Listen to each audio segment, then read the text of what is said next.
Before we dive in, I'd like to thank Notion for sponsoring this video. Keep it organized and clean, just the essentials. I like a clean workspace that only has the things that I need / the essentials on my desk. I have my Mac desktop, a few pens and a highlighter, a water bottle on my desk at all times so I stay hydrated throughout the day, my daily planner, my other laptop as well. This is for when I'm more mobile. I keep this Campo energy roller on my desk. I just roll it onto my wrist in between working and it's just really nice. Just take a moment. I just take a couple of really deep breaths and it just helps me to realign and get back to work.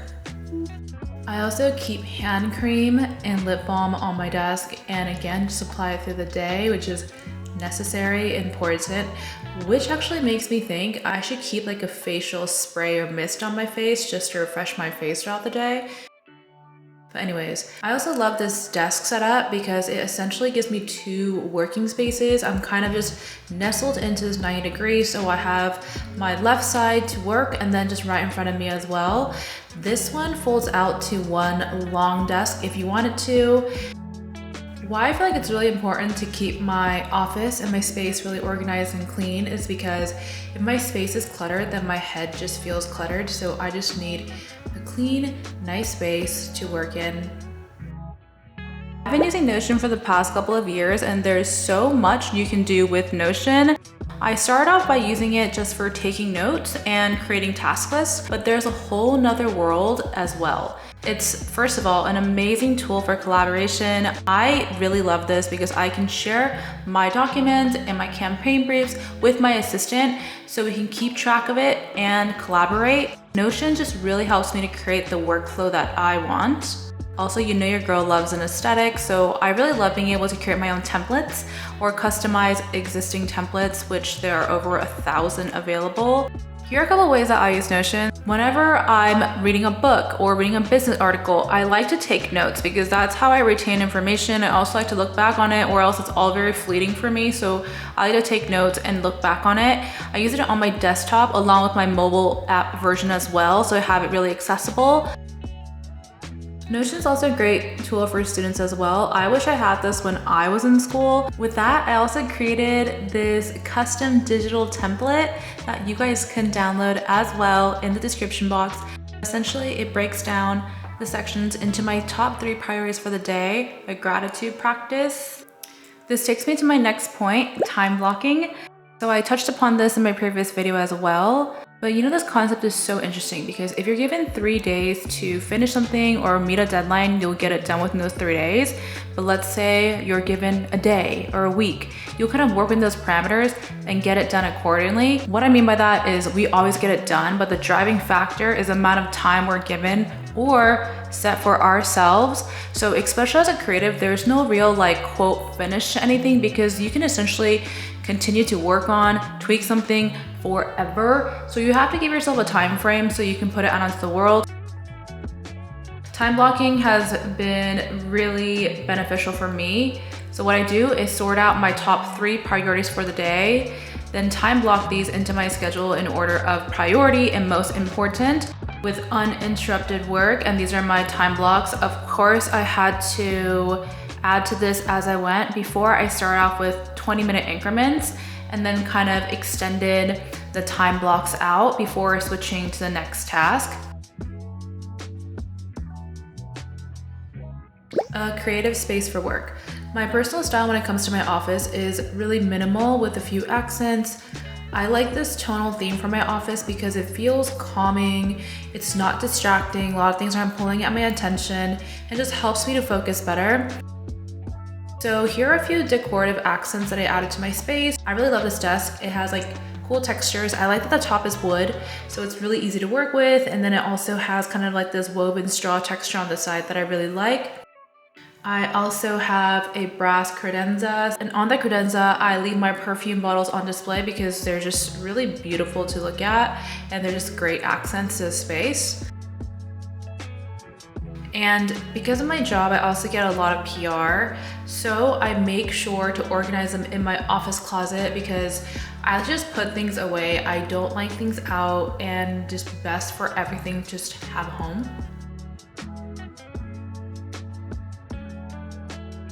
Lighting. I set up my desk so I'm facing the window. I like the natural light of the sun, but if you don't have a window, setting up different light sources is also an alternative. I also gravitate to warm light, so I have this lamp as my soft light source, and it's just like really beautiful to look at. I love the organic shade. I love that lampshade. And then I also have my chandeliers. The chandelier was formerly my dining room. It was too small. We brought it into my office and actually works really well in here. And I have these pendants as well. You know, I just like creating a space that I look forward to coming in and spending a lot of time in. Now that we're on so many video calls, lighting is super important. First of all, if you have good lighting, I feel like it makes your quality more clear. It's better with the person that's interfacing with you virtually. So luckily I have, again, my natural light source. So I actually don't use one, but for those of you who don't, Kellen has this light and also like this video camera that I use for his calls, and it makes his videos really crispy and clean, and I feel like that is another really great solution.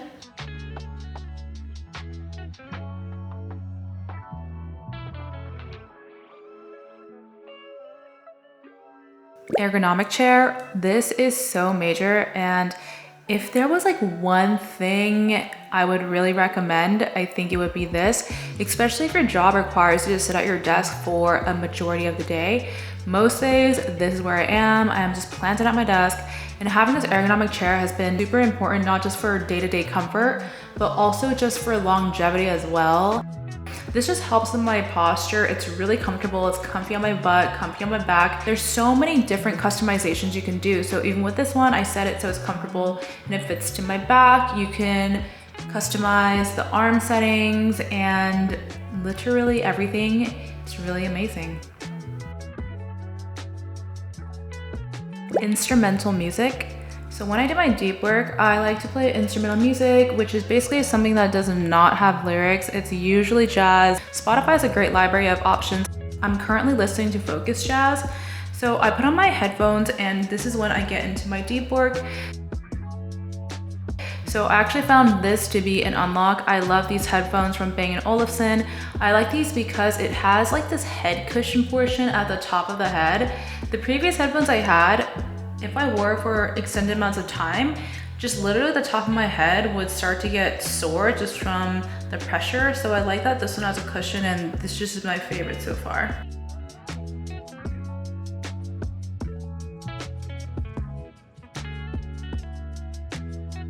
Hydrate. Stay hydrated throughout the day. Did you know that being dehydrated can make you feel lethargic? Yeah, so grab your water bottle. I try to drink at least 1 full bottle of water an hour. Remove distractions. I touched on this before, but I don't have any notifications on my work computer, which is my Mac desktop that you guys see here. I have notifications turned off for like iMessage, text, and emails. So I'm not pulled away by each message from my focused work, because each time you're in the zone working on something and you get pulled away and distracted, like you kind of have to like recalibrate and focus and try to get into that flow again. So I designate times after I complete my single task. Then I check my phone and messages to see if anything is pressing. Usually if it's work related, I'll respond to it pretty fast because everyone kind of has to work collectively, move forward, there's deadlines. And I found that this really works best for me. If not, I can get very sucked into my phone. So it's kind of just seeing like what works for you and what doesn't work for you. Because before, I would respond to emails right away because I would have notifications on. I would respond to text right away because I had all my notifications on. But there really is no difference at the end of the day. Again, if something is not pressing, if you get back to them a couple hours later or at the end of your workday, or when the time is right for you. So again, everyone is different, but this system has been effective for me. Set those timers for social media. Okay, like I get so sucked into social media. Like I feel like I have pretty good self-control, but sometimes it's a black hole. I'll open my phone to check something and like I'll just wind up on TikTok. It happens to the best of us, and that just across social media platforms really. I really enjoy social media and love each platform respectively, but sometimes when I spend too much time on there, it just makes me not want to work. I feel like unmotivated and it just end up wasting time. So with that said, it's important to set time parameters. Remember to take breaks. Set time in your day for a few breaks, whether that's getting up and stretching, getting water, playing with your pup, getting fresh air, getting a snack. This is really important in order to sustain working. Sometimes like if I'm deep into working, I'll kind of work through and like forget to eat, forget to take breaks, and kind of by the end of it, I'm super exhausted and I'm like, that wasn't a good thing to do. Anyways, so yeah, during these breaks, I'll just go wander into Callan's office or make a snack or play with Willow for a bit. And this designated time for a break gives me that refresh and start working again. You just have to take breaks in order for these systems to be effective and have longevity. So make sure to take care of yourself and factor in time to eat, hydrate, and refuel. Now this brings us to the end of the workday. At the end of every workday, I like to make sure to organize and tidy up my office and my workspace. Of course, when the days get busy, like things tend to accumulate on my PR packages and everything will just be piled up in the front. So before I wrap up for the day, I do try to put things away before the next day. I call this setting myself up for success for the following day. So when I sit at my desk next morning, it's clean and I'm ready to get to work instead of thinking about cleaning this clutter up, or even sometimes using that cleaning up the clutter as a form of procrastination. So just make sure to try to get all that done the night before. So next morning, you are just ready to go. Motivation isn't always around, nor will it find you when you're not doing anything. So get proactive. Do the work bit by bit and create motivation. When I heard this, something clicked, because if we're waiting for motivation to hit, we may be basically waiting forever. So do what you can in order to move forward, even like just the tiniest bit. And even on the days when you don't feel like it, I have those days when I super do not want to do anything, do not want to work. But when we're able to push through that friction and do it, especially on those days when we don't feel like doing it, and you show up for yourself like that, that is literally when amazing things happen. And this last point may sound contradictory to my last, but it's actually complementary.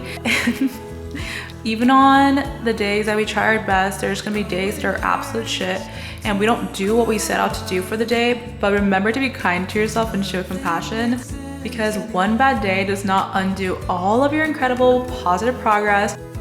I know we can be so hard on ourselves, like I definitely find myself doing that sometimes, but instead of making ourselves feel really shitty and guilty, just say, okay, today didn't go as planned, so I know I'll do better tomorrow. Sometimes that motivates me, but I have a really, really bad, unproductive day that I just go harder the next day. That kind of self-talk is showing up for yourself, is being kind to yourself. So whatever you're building or working through or towards, you got this. I know you do. And with that, thank you guys so much for watching. Make sure to subscribe so we don't miss each other, and I'll see you guys next time.